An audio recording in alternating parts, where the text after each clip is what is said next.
पाकिस्तान में घुसने की कोशिश की गई है।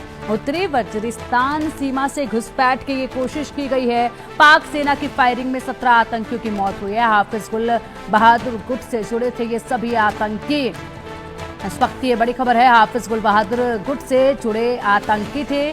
पाक सेना की फायरिंग में 17 आतंकियों की मौत हुई है। अफगानिस्तान से पाकिस्तान में घुसने की कोशिश की जा रही थी। उत्तरी वजीरिस्तान सीमा पर घुसपैठ की कोशिश की जा रही थी। उस बीच पाकिस्तान के आर्मी की तरफ से फायरिंग की गई, जिसमें 17 आतंकी जो हैं वो मारे गए हैं। ये जानकारियां साझा की जा रही हैं और इसी के साथ तस्वीरें आप देखिए किस तरीके से यह बॉर्डर का इलाका आग में जल रहा है। चारों तरफ सिर्फ दूर तक यहाँ पर काले धुएं का गुब्बार जो है वो नजर आ रहा है और इसी के साथ आग जिस तरीके से लगी हुई है, ये वो आग है जिसको खुद पाकिस्तान ने लगाया है और ये वो बबूल के कांटे हैं जिस पौधे को खुद बोया था पाकिस्तान ने। अब घुसपैठ की कोशिश की गई और उसके बाद यहाँ पर फायरिंग हुई, जिसमें ये 17 आतंकी ढेर किए गए हैं। अधिक जानकारी के लिए हमारे सहयोगी अजय चांडियाल का रुख करेंगे। अजय, हाफिज गुल बहादुर गुट से जुड़े लड़ाके थे, इन्हें बताया जा रहा है और इसी के साथ यहाँ पर इनको ढेर किया गया पाकिस्तान की आर्मी की तरफ से। विस्तार से जरा बताइएगा। देखिए, बिल्कुल आपको बता दूं, हाफिज गुल बहादुर जो गुट है जो अफगानिस्तान तालिबान तहरीके तालिबान पाकिस्तान के साथ जुड़ा हुआ है और ये ग्रुप जो है वो काफी समय से सक्रिय था। और आज जो पाकिस्तानी सेना ने क्लेम किया है कि 17 जो लोग थे हाफिज गुल बहादुर ग्रुप के जो है उनको वजीरिस्तान में उस वक्त मार गिराया गया जब ये वहां से घुसपैठ की कोशिश कर रहे थे। इस इलाके में वजीरिस्तान या खैबर पख्तूनख्वा के इलाके में लंबे समय से पाकिस्तानी सेना जो है दुरंत लाइन बनाने की कोशिश कर रही है और इसी का विरोध टीटीपी के लड़ाके जो है वो कर रहे हैं। और कई ऐसे आतंकी संगठन या विरोधी संगठन पाकिस्तानी सेना के अगर कहें तो वो इनके साथ मिलकर पाकिस्तानी सेना के खिलाफ मोर्चा खोले हुए हैं। और बीते कल भी इसी तरह से जब पाकिस्तान की तरफ से एक ऑपरेशन लॉन्च किया गया, जब उन्हें ये पता चला कि वहां पर घुसपैठ हो रही है तो उन्होंने इन पर हमला किया, जिसमें 17 जो इनके लड़ाके हैं वो मारे गए हैं और अभी भी ऑपरेशन उस इलाके में जारी है। बिल्कुल, ऑपरेशन जारी है और तस्वीरें हम देख पा रहे हैं। आसपास तमाम लोग मौजूद हैं। पूरा इलाका आग में जलता नजर आ रहा है, काले धुएं का गुब्बार नजर आ रहा है चारों तरफ। अगर अजय देखा जाए तो पाकिस्तान में इसी तरीके से हाहाकार और तबाही की तस्वीरें जो हैं वो देखी जा रही हैं।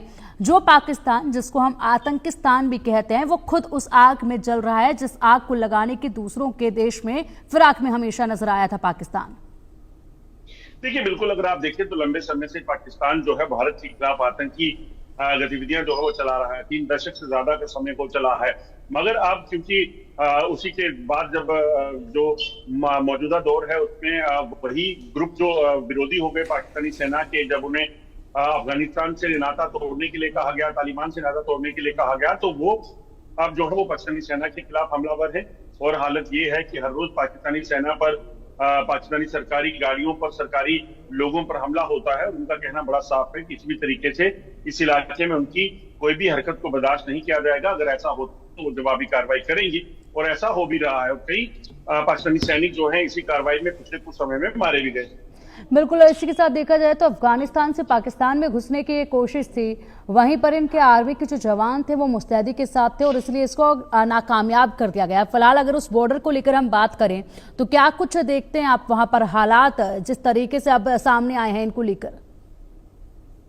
देखिए, हालात अभी ऐसे ही बने हुए हैं। कल टीटीपी ने जो है हमला किया था पाकिस्तानी सेना पर और आज जो है पाकिस्तानी सेना को एक कामयाबी मिली है कि उन्होंने जो एक 17 जो लड़ाके थे उनको मार गिराया है।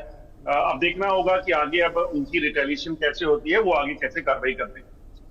बिल्कुल, आगे कैसे कार्रवाई होगी ये देखना होगा, लेकिन फिलहाल तस्वीरें तो कुछ इसी तरीके से बयां कर रही हैं। कार्रवाई जो भी होगी, यहाँ पर हालात जो हैं वो अजय गंभीर ही होते जाएंगे, क्योंकि एक तरफ टीटीपी, दूसरी तरफ बीएलए और अब यहाँ पर भी जो जंग एक छड़ी नजर आ रही है। ऐसे में बुरे हाल पाकिस्तान के चारों तरफ से होने वाले हैं। क्या रणनीति अपनाई जाएगी, किस तरीके से इन हालातों को काबू किया जाएगा, क्योंकि आर्मी के जवान तो इनके लगातार वहां से भाग खड़े हो रहे हैं। ऐसे में इस तरीके से जो चारों तरफ से आग लग रही है, इसको कैसे काबू कर पाएगी पाकिस्तान की आर्मी? आसिम मुनीर। देखिए पिंकी, एक चीज बड़ी साफ है कि खैबर पख्तूनख्वा के इलाके में पाकिस्तानी सेना की जो पकड़ है वो लगभग खत्म हो चुकी है। यही वजह है कि लगातार टीटीपी वहां पर हमलावर रहती है। पाकिस्तानी सेना लाख कहे कि हम वहां पे ऑपरेशन चला रहे हैं, हम उनके खिलाफ कार्रवाई करेंगे, हम मिलिट्री ऑपरेशन चलाएंगे, मगर बहुत ज्यादा सबूत जो है वो पाकिस्तान के पास नहीं है। यानी कि जो जवाबी कार्रवाई जब जब हुई है उसमें नुकसान पाकिस्तानी सेना को उठाना पड़ा है। तो ऐसे में ये कहना कि वो लोग जो है वो सक्षम है किसी भी कार्रवाई के लिए, ये गलत होगा। पाकिस्तानी सेना काफी नुकसान में इस वक्त चल रही है, खासतौर पे खैबर पख्तूनख्वा के इलाके में। और टीटीपी ने तो साफ कहा है कि उसके इलाके में कोई भी हस्तक्षेप पाकिस्तानी सेना का बर्दाश्त नहीं किया जाएगा। और पाकिस्तानी सेना का जो सपना है वहां पे दुरंत लाइन जो बॉर्डर पर लगाने की बात की जा रही है, तालिबान के साथ जो लगता बॉर्डर है अफगानिस्तान के साथ, उस पर पूरी तारबंदी करने की, वो पाकिस्तानी सेना को करने की अनुमति जो है वो टीटीपी नहीं देगा। और इसके खिलाफ उनका लगातार हमले जो है वो जारी है। बिल्कुल, और इसी के साथ अब हालात जो है आने वाले वक्त में देखने होंगे कि क्या कुछ पाकिस्तान के बनते नजर आते हैं। फिलहाल आप बने रहिए हमारे साथ, आगे और भी जानकारियां सामने हैं जिन